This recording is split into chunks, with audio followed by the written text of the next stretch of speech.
So guys, in the last video I showed you that my Range Rover was overheating. So let me show you what I've done to it. First of all, I come prepared for these things. I already had some water with me, not radiator fluid because we don't even know what's wrong yet, and we want to just use water to begin with because it might leak out anyways. Now I did add water. I did add oil. It actually was missing 2 quarts of oil. Good thing it has a normal type of oil measure thing, so I measured it very quickly and I was done with it. So here's the thermostat. I did remove this plastic that beautifies the whole engine to expose this here. I did not disconnect any of the hoses, but I did wait for the engine to cool down. When I removed it, before I even removed it, I could already see that the bolts are brand new. Now, the thermostat fell apart as I tried to remove it because I believe it just comes as a one piece. And it fell over there somewhere in like about 3 parts, and there's a spring over there. You might see it over there, see? It doesn't matter, it fell on the plastic, it's gonna fall out of the Range Rover. It's not gonna really hurt anything, but I don't know if this is a original part or this might be some Chinese part that just doesn't work. We don't know. Also, this might have been at a normal type of shop. I could see the hoses are kind of brand new, and I could also see the belts are brand new because they still got the markings on them. Usually you will not have that. So somebody has been maintaining it, at least some. Well, probably when you get it to mechanic, a mechanic is like, listen, here's what you got going on. And usually the pipes are leaking, so that's part of the problem. Now, when I seen that it was new bolts, immediately I knew, like, okay, it was overheating. They were smart enough to know thermostat. That's exactly what I was thinking. By removing the actual thermostat portion out of this plastic housing, I'm going to allow water to flow freely. We don't have to wait till it opens up. So that is that. Over here we have some vapors that was coming out, and as you can see, they made this residue, which looks a little bit milky, which also tells me that I don't think this is normal radiator fluid. Possibly they tried to use a head gasket fix, it did not work, and also you could tell there's some brownish stuff over there, so that is a possibility. The water bottle had pinkish fluid, and it was full up until like this mark over here, before I even added anything, before I even drove it. But once I drove it, some of it has dropped, so that is fine. This is a normal overflow thing, so we're not going to add any fluid in that yet. So now we need to start it up and see if it's going to start overheating or what. Let's go ahead and hop in here. I'm in such a good spot that I really don't want anything to happen. By the way, here's the Range Rover key. So I think possibly they had a problem with it before. They got a new key, so that's already a good sign. The ignition switch looks a little bit new as well. It's not scratched up. So let's see what happens. So it came on right away. Parking brake fault, which I already told you. Driver's door open. Let's close it. Tailgate open. Looks like that thing is reduced engine performance, it says. It was reduced engine performance due to the fact that I feel also misfiring. Like as I'm kind of like sitting here, I do feel a slight misfiring. So that is that. Does have fuel economy at 15 miles per gallon, 15.2 average. Normally they're 12 city and 17 highway. No check engine light on, but it does say reduced power, which tells me, okay, that's possibly an issue. Now with the AC being on, it does work, by the way. And you really should just put it all on heat if it's overheating. It looks like it is on heat. We got the AC on auto. We're just gonna go ahead and let's see. It's set. So I'll just put it. So it is coming out over here, and it is coming out cool. How do you turn? That's how you turn it off. That's economy mode. So let's see, where's the speed?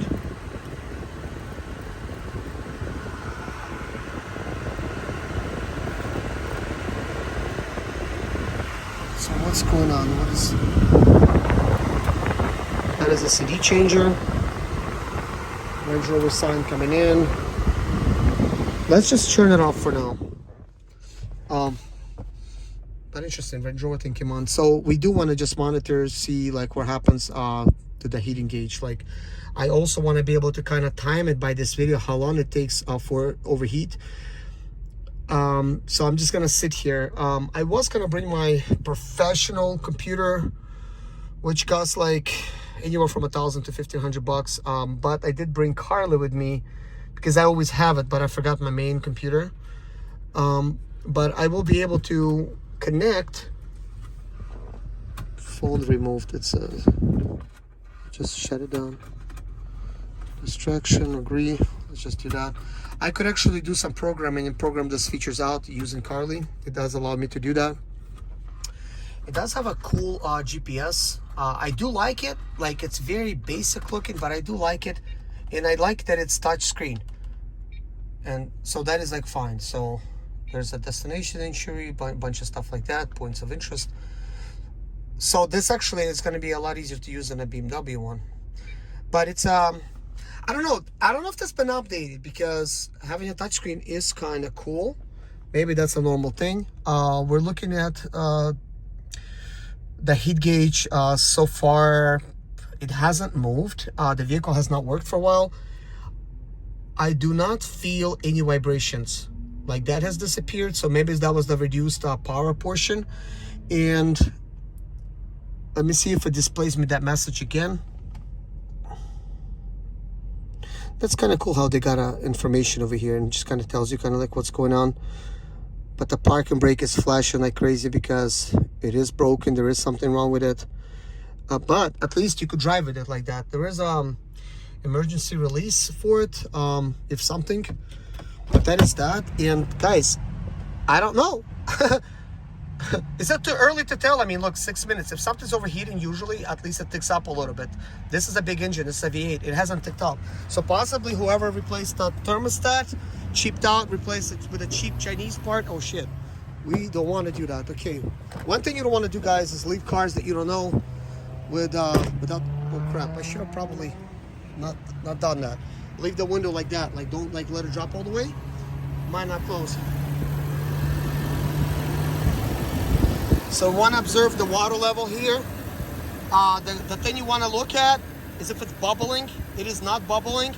So if it's bubbling, there's a head gasket issue. And we're going to walk to the back. If it's smoking white smoke, where's my pipes at? They're facing down. That's ugly. Usually the diesel models are facing down. But at least it's not smoking. It doesn't have smoke of any kind. Now, generally, this V8 engine, it's a 4.4 Jaguar engine. Normally, they don't have any issues. But let's just listen to the engine sound.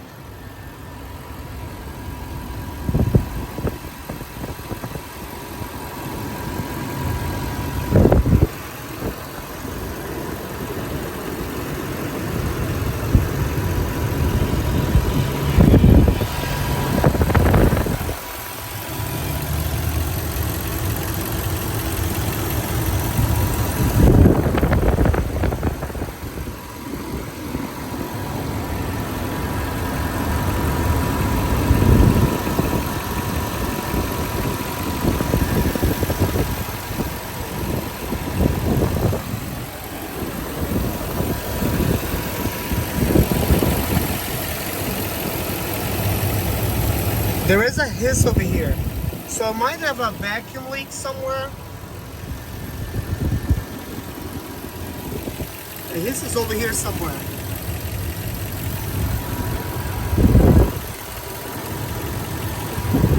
It could also be the air system, you know, this might be producing extra vacuum or whatever. It's a vacuum pump over there. So let's take a look at the inside. It hasn't moved, and it's 9 minutes. Okay, so, well, 9 minutes. Well, I've been talking for 9 minutes, probably for 7 minutes before I even recorded, so a couple minutes. So it hasn't been on that long, really, realistically, but you guys would know how long it's been on. It hasn't moved, so I'm gonna drive around in the parking lot just to see what's gonna happen. I like that these shocks are good. They're Stabilis lift. Oh, Matt, I don't know if this is original. This is why I'm like reading it.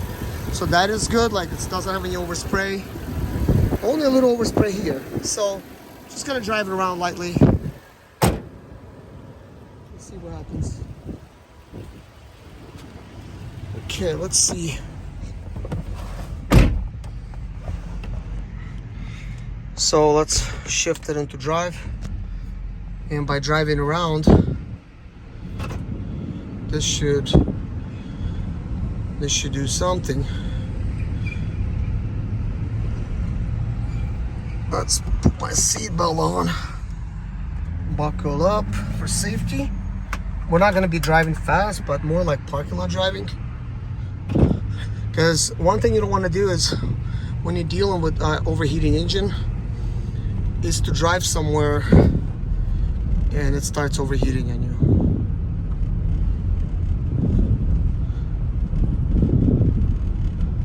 I mean, it drives kind of good. It does not feel like very soft, even though it's an air suspension.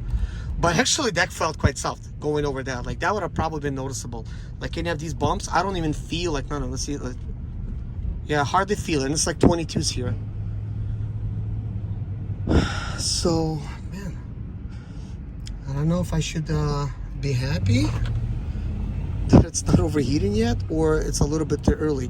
But one thing's for sure, guys, when I had it sitting at the auction, I turned it on, I didn't see any issues, and I just had it idle for like the longest time.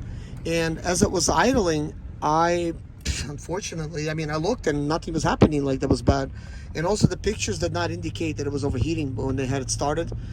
So I had it idling for God knows how long, and then I got in and started driving and immediately noticed the temperature gauge. So I'm noticing that it's starting to creep up. It might be normal, but we're not driving that fast either way.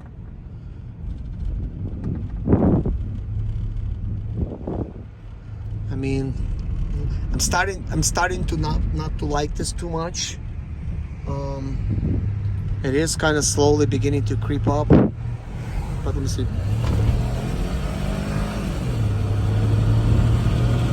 Okay, I just have to do this because, well, first of all, it already heated up enough. Second of all, if there's any problem, that's gonna arise pretty much right away. So I just need to find a place to turn around right now. It's not gonna be good over here. It's creeping up more and more and more and more and more and more and more and more and more and more and more. Oh, that's too bad. See, I'm gonna need to turn around quickly. Get back to where my wife is. I may have to get a tow truck. Well, it's back kind of in the center, like as I'm driving. Oh, now it's a really creeping up. Oh my gosh.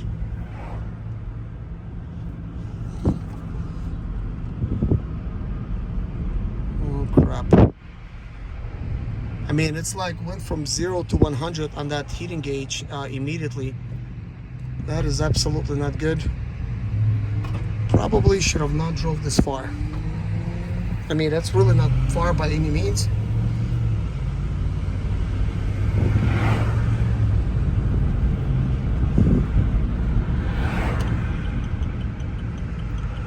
Well, apparently, problem's not fixed.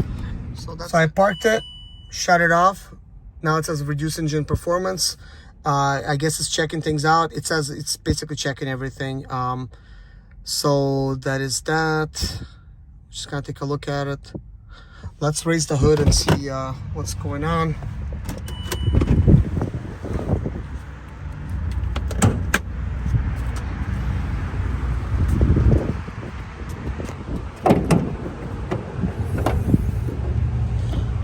So let's see what happens here.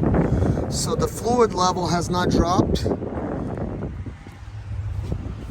This time there is no smoke in progress.